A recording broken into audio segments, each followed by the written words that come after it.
बहुत बहुत नमस्कार।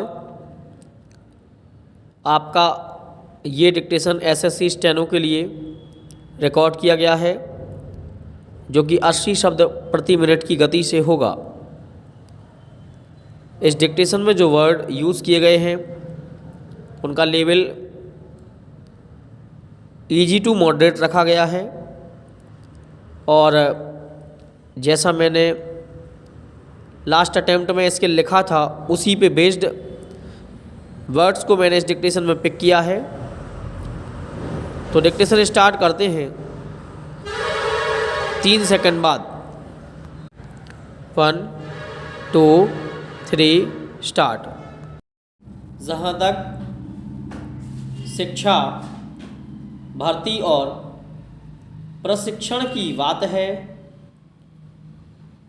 उसका भी बुरा हाल है। शिक्षा को ऐसा रूप नहीं दिया गया है कि शिक्षितों की उन सिद्धांतों एवं आदर्शों में आस्था हो सके जो देश के कल्याण के लिए निर्धारित किए गए हैं। इस दिशा में कोई सक्रिय प्रयत्न नहीं किया गया कि उन पर आधारित नीतियों में उनकी आस्था स्थापित हो सके। जहाँ तक भर्ती का प्रश्न है, उसमें यह देखने का कष्ट नहीं किया जाता कि भर्ती किए जाने वालों का विश्वास भी उक्त आदर्शों और नीतियों में है या नहीं। उसमें पक्षपात और भ्रष्टाचार का जोर है। प्रशिक्षण का रूप भी ऐसा नहीं है कि ऐसे लोग तैयार हों जो आदर्श एवं सिद्धांत विशेषों से बंधे हों। कोई यह कह सकता है कि ऐसा लोकतंत्र के विरुद्ध होगा। लोकतंत्र में जिस दल का शासन है वह खास नीतियों और सिद्धांतों से बंधी हो सकती है, किंतु जिस माध्यम से वह उन्हें अमल में लाती हैं उसकी उनके प्रति प्रतिबद्धता आवश्यक नहीं है।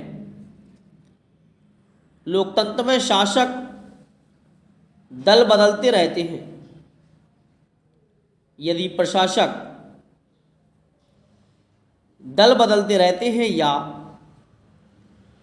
किसी दल विशेष के आदर्शों एवं सिद्धांतों के प्रति प्रतिबद्ध हो गया, तो वह किसी दूसरे दल के शासनकाल में अपने काम को सही अंजाम कैसे दे सकेगा। तो हर बार शासन बदलने पर प्रशासन तंत्र में आमूल परिवर्तन करना होगा। इसलिए उसकी प्रतिबद्धता की आवश्यकता क्या है।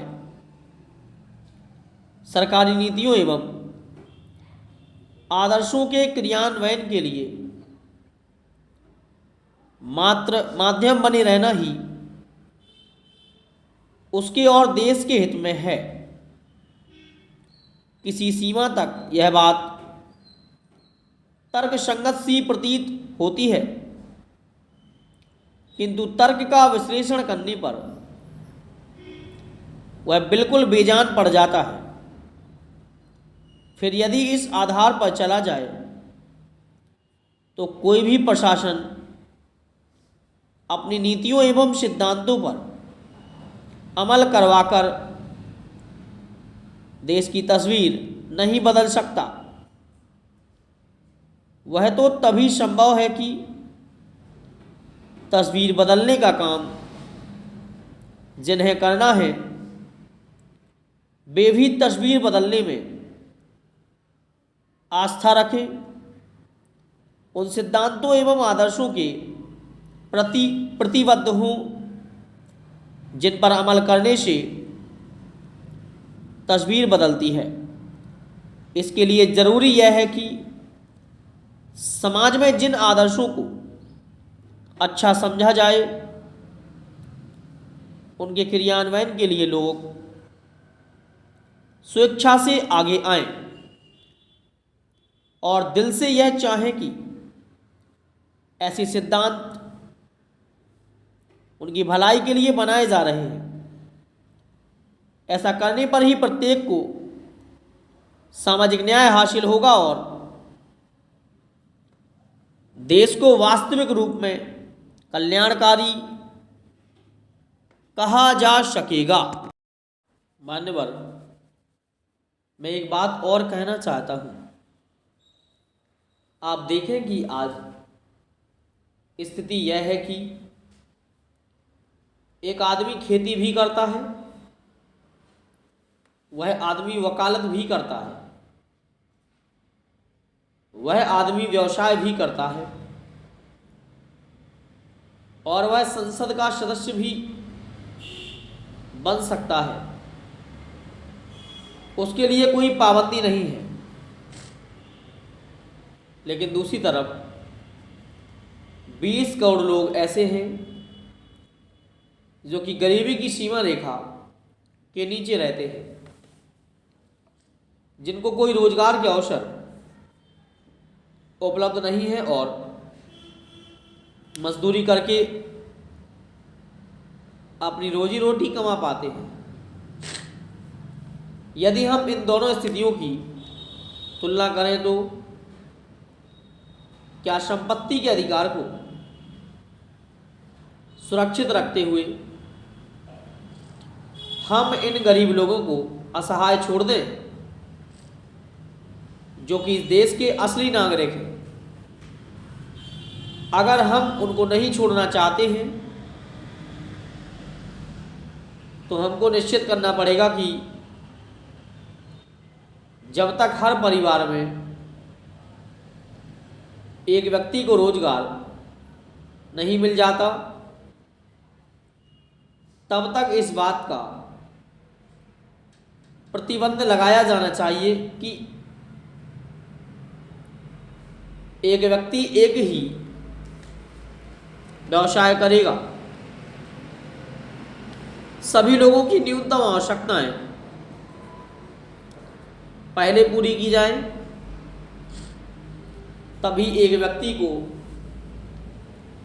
एक से अधिक रोजगार करने की छूट दी जा सकती है। उनको रोटी मिल जाए, कपड़ा मिल जाए, रहने के लिए मकान, स्वास्थ्य और शिक्षा की सुविधा मिल जाए। यदि हम उनकी न्यूनतम आवश्यकताओं को पूरा कर दें तो हम इस देश को सही रास्ते पर ले जा सकेंगे। तभी इस देश में समाजवादी समाज की रचना हो सकेगी, तभी हमारे संविधान की मंशा